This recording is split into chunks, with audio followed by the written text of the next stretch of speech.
Hi all. Last ക്ലാസ്സിൽ നമ്മൾ cognitive പ്രോസസ്സിൽ റീസണിങ് വരെ വെച്ചിട്ടാണ് നിർത്തിയത്. ഇന്ന് നമ്മൾ സ്റ്റാർട്ട് ചെയ്യുന്നത് പ്രോബ്ലം സോൾവിങ് ആണ്. അപ്പോൾ എന്താണ് പ്രോബ്ലം സോൾവിങ് എന്ന് നോക്കാം. പ്രോബ്ലം സോൾവിങ് എന്ന് പറഞ്ഞിട്ടുണ്ടെങ്കിൽ ഒരു ഡിഫിക്കൽട്ടായിട്ടുള്ളൊരു കോംപ്ലക്സ് ആയിട്ടുള്ളൊരു സിറ്റുവേഷനെ ഒരു സൊല്യൂഷനിലേക്ക് എത്തിക്കുക എന്നുള്ളതാണ് പ്രോബ്ലം സോൾവിങ്. അതായത് പ്രോബ്ലത്തെ സോൾവ് ചെയ്യുന്നതിനെയാണ് പ്രോബ്ലം സോൾവിങ് എന്ന് പറയുന്നത്. ഇതൊരു കൊഗ്നിറ്റീവ് പ്രോസസ്സാണ്. ആൻഡ് ഇതിൽ തിങ്കിങ്ങും റീസണിങ് ഡിസിഷൻ മേക്കിംഗ് ഒക്കെ ഇൻവോൾവ് ആവും. ഇതിന് കുറച്ച് സ്റ്റെപ്സ് ഉണ്ട്. ഫസ്റ്റ് സ്റ്റെപ്പാണ് പ്രോബ്ലം ഐഡൻറ്റിഫിക്കേഷൻ. എന്താണ് ആ പ്രോബ്ലം, എക്സിസ്റ്റ് ചെയ്യുന്ന പ്രോബ്ലം എന്താണെന്ന് ആദ്യം റെക്കഗ്നൈസ് ചെയ്യാം. ഇതിൻ്റെ എക്സാമ്പിളാണ് ഇപ്പോൾ എക്സാമിന് ഒരാൾ മാർക്ക് നല്ല കുറവാണ് വാങ്ങുന്നത് എന്നുണ്ടെങ്കിൽ അത് realising you are scoring low in exams. അതൊരു ഫസ്റ്റ് എക്സാമ്പിളാണ് ഫസ്റ്റത്തെ സ്റ്റെപ്പിൻ്റെ. രണ്ടാമത്തത് problem definition. Clearly understanding the nature of the problem. ആ ഒരു പ്രോബ്ലത്തെ കറക്റ്റായിട്ട് ആ പ്രോബ്ലത്തിൻ്റെ നേച്ചർ എന്താണെന്ന് മനസ്സിലാക്കുക. ഇപ്പോൾ ഈ ഒരു എക്സാമിന് മാർക്ക് കുറവ് വാങ്ങുന്നതിന് പല പല റീസൺസ് ഉണ്ടായിരിക്കും. അപ്പോൾ ഈ ഒരു കാരണത്തിൻ്റെ ഈ ഒരു പറഞ്ഞ വ്യക്തിക്ക് എന്തായിരിക്കും ആ റീസൺ എന്ന് നോക്കുക. ഇപ്പോൾ ടൈം മാനേജ്മെൻറ്റിലാണ് ഇഷ്യൂ എന്ന് മനസ്സിലാക്കുന്നതാണ് ഒരു എക്സാമ്പിൾ. അടുത്തതാണ് സ്ട്രാറ്റജി ഫോർമുലേഷൻ. ഒരു സ്ട്രാറ്റജി ഉണ്ടാക്കുക, choosing a method to solve the problem.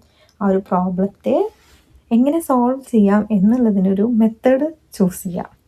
അപ്പോൾ നല്ല രീതിയിലൊരു ടൈം ടേബിൾ പ്ലാൻ ചെയ്ത് കഴിഞ്ഞാൽ കുറച്ചും കൂടി അത് റെഡിയാക്കാനായിട്ട് പറ്റും. നെക്സ്റ്റ് വണ്ണാണ് ഓർഗനൈസിങ് ഇൻഫോർമേഷൻ. അപ്പോൾ എന്തൊക്കെ ഇൻഫോർമേഷൻ അതിനു വേണ്ടി വേണം, റിസോഴ്സസ് എന്തൊക്കെയാണെന്നുള്ളത് അതൊക്കെ കളക്ട് ചെയ്യാം.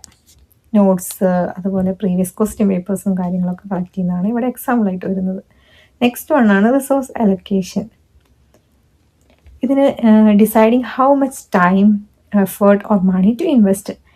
നമുക്ക് എത്രത്തോളം നമ്മുടെ സമയം, എഫേർട്ട്, മണി അങ്ങനത്തെ കാര്യങ്ങളൊക്കെ ഇൻവെസ്റ്റ് ചെയ്യേണ്ടത് എത്രത്തോളമാണ് എന്നുള്ളത് മനസ്സിലാക്കുക, അത് ഡിസൈഡ് ചെയ്യുക. അതാണ് അടുത്തത്. ഇപ്പോൾ എക്സാമ്പിളായിട്ട് പഠിക്കുന്ന കാര്യമാണെങ്കിൽ ഡെയിലി ഇത്ര നേരം പഠിക്കുമെന്നൊക്കെ ഉള്ളൊരു എക്സാമ്പിൾ. നെക്സ്റ്റ് വണ്ണാണ് മോണിറ്ററിങ് പ്രോഗ്രസ്. നമ്മുടെ പ്രോഗ്രസ് എത്രത്തോളമാണ്, എങ്ങനെയാണ് വർക്ക് ചെയ്യുന്നുണ്ടോ എന്നുള്ളത് മോണിറ്റർ ചെയ്യുക. അടുത്തതാണ് ഇവാലുവേഷൻ. ഒരു ഫൈനലായിട്ട് വരുന്ന ഔട്ട്കമ്മിനെ അസസ് ചെയ്യുന്നതിനെയാണ് ഇവാലുവേഷൻ എന്ന് പറയുന്നത്. ഇപ്പോൾ എക്സാമിന് സ്കോറൊക്കെ നോക്കിക്കൊണ്ട് എങ്ങനെയാണെന്നുള്ളത് മനസ്സിലാക്കുന്നത്. അപ്പോൾ ഇത്രയാണ് പ്രോബ്ലം സോൾവിങ്ങിൻ്റെ സ്റ്റെപ്സ് വരുന്നത്. ഒരു എഫക്റ്റീവായിട്ടുള്ള പ്രോബ്ലം സോൾവിങ്ങിന് ചില ബാരിയേഴ്സ് ഉണ്ട്, അതാണ് ഇനി പറയാൻ പോകുന്നത്. ഫസ്റ്റ് വണ്ണാണ് mental set. Tendency to use familiar solutions even when inappropriate ആയിട്ടുള്ള ആ ഒരു സമയത്ത് പോലും എന്ത് ചെയ്യുക, ഫെമിലിയർ ആയിട്ടുള്ള സൊല്യൂഷൻ യൂസ് ചെയ്യുക. ഇപ്പോൾ എക്സാമ്പിളാണ് solving every math problem using the same formula. ഒരേ ഫോർമുല വെച്ച് എല്ലാ പ്രോബ്ലം ചെയ്യാൻ പറ്റില്ലല്ലോ. അപ്പോൾ അങ്ങനെ ചെയ്യുമ്പോൾ അതൊരു മെൻ്റൽ സെറ്റാണ്, അതൊരു ബാരിയറാണ്. നെക്സ്റ്റ് വണ്ണാണ് functional fixedness. Inability to see new uses for an object. ഒരു ഒബ്ജക്റ്റിന് പല യൂസ് ചിലപ്പോൾ ഉണ്ടാവാം, പക്ഷേ ഒരൊറ്റ യൂസ് മാത്രം ചെയ്യുക, ബാക്കി പുതിയ പുതിയ യൂസുകളൊന്നും കാണാൻ പറ്റായിക വരുന്നതിനെയാണ് ഫങ്ഷണൽ ഫിക്സഡ്നെസ് എന്ന് പറയുന്നത്. ഇതിന് എക്സാമ്പിളാണ് using a knife only as a cutting thing, not as a screwdriver. ഇപ്പോൾ സ്ക്രൂ ഡ്രൈവർ കയ്യിലില്ലാത്ത സമയത്ത് നൈഫ് ഉണ്ടെങ്കിൽ നമുക്ക് നൈഫ് വെച്ചൊന്ന് ട്രൈ ചെയ്ത് നോക്കാമല്ലോ. അപ്പോൾ അത് ട്രൈ ചെയ്യാതെ ആ ഒരു പോസിബിലിറ്റിനെ പറ്റി ചിന്തിക്കാതിരിക്കുന്നതിനെയാണ് ഫങ്ഷണൽ ഫിക്സഡ്നെസ് എന്ന് പറയുന്നത്, അതായത് ആ ഒരു ബാരിയർ. തേർഡ് വണ്ണാണ് confirmation bias. Seeking only information that supports existing beliefs. Existing ആയിട്ടുള്ള ആ ബിലീഫ്സിനെ സപ്പോർട്ട് ചെയ്യുന്ന ഇൻഫോർമേഷനെ മാത്രം സീക്ക് ചെയ്യുന്നതിനെയാണ് എന്ത് പറയുക, കൺഫർമേഷൻ ബയാസ്.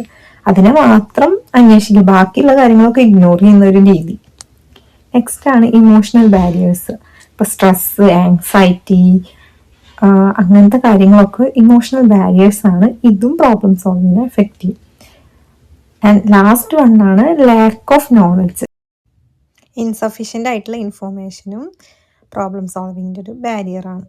അപ്പോൾ ഇത്രയും കാര്യങ്ങൾ, ഈ 5 കാര്യങ്ങളാണ് barriers of effective problem solving. അടുത്ത ടോപ്പിക്കാണ് സ്ട്രാറ്റജീസ് ഓഫ് പ്രോബ്ലം സോൾവിങ്. അതിൽ ആദ്യത്തത് ആൽഗരിതംസ്.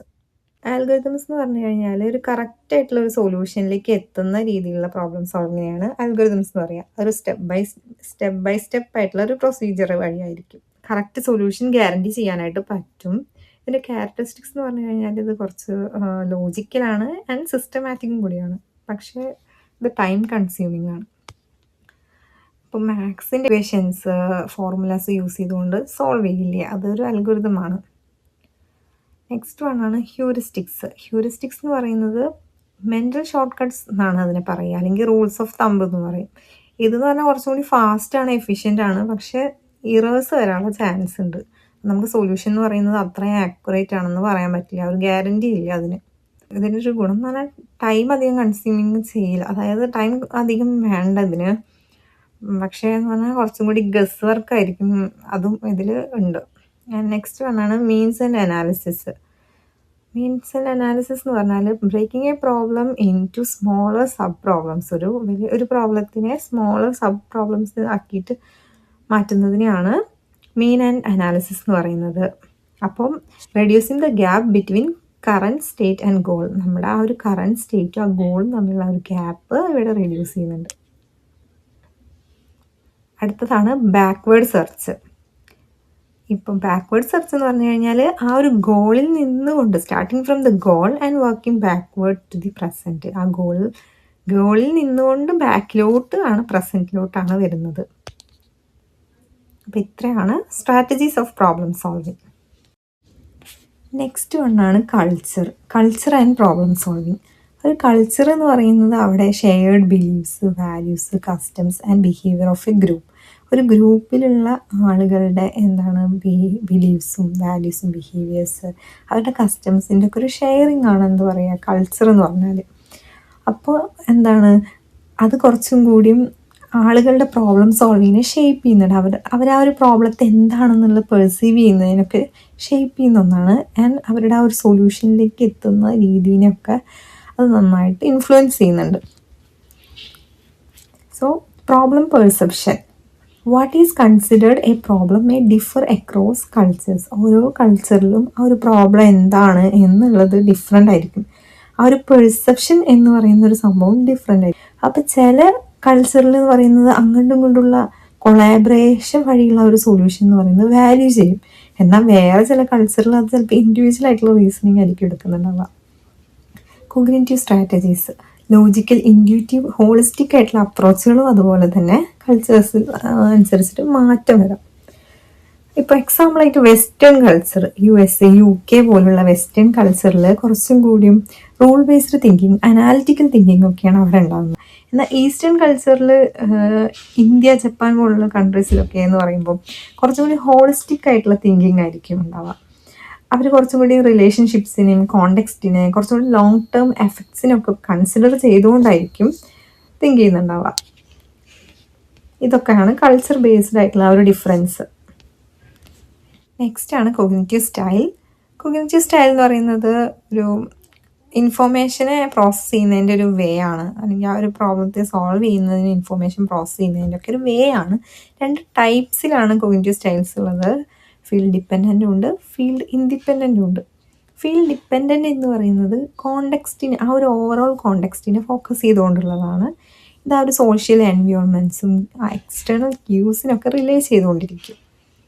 ഇതിൻ്റെ എക്സാമ്പിൾ ആണെങ്കിൽ, ഇപ്പോൾ ഒരു സ്റ്റുഡൻറ്റ് ഒരു പ്രോജക്റ്റിൻ്റെ പ്രോബ്ലം സോൾവ് ചെയ്യാൻ വേണ്ടി ഗ്രൂപ്പ് ഡിസ്കഷൻസ് വെക്കുന്നതിന് എന്താ പറയുക, ഫീൽഡ് ഡിപ്പെൻഡൻറ്റ് എന്ന് പറയാം അതിന് എക്സാമ്പിളായിട്ട്.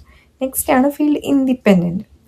അത് ഇൻറ്റേർണൽ ക്യൂസിനെയാണ് ഫോക്കസ് ചെയ്യുന്നത്, അതിൻ്റെ ഡീറ്റെയിൽസിനെയും ഇൻറ്റേർണൽ ക്യൂസിനും. മറ്റെന്ന് പറഞ്ഞാൽ ആ കോണ്ടെക്സ്റ്റിനെ ആയിരുന്നു, എൻവയോൺമെൻറ്റിനെ ആയിരുന്നു ഫോക്കസ്. ഇത് അനാലിറ്റിക്കൽ ആൻഡ് സെൽഫ് റിലയൻ്റ് ആണ്.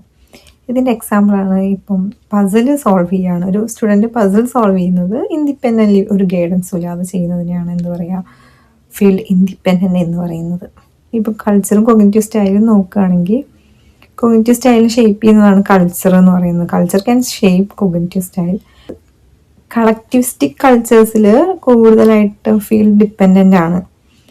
ഇൻഡിവിജ്വലിസ്റ്റിക് കൾച്ചേഴ്സിലോ ഫീൽഡ് ഇൻഡിപെൻഡൻ്റ് ആണ്. അപ്പോൾ ഇത്രയാണ് കോഗ്നിറ്റീവ് സ്റ്റൈൽസ് ഉള്ളത്.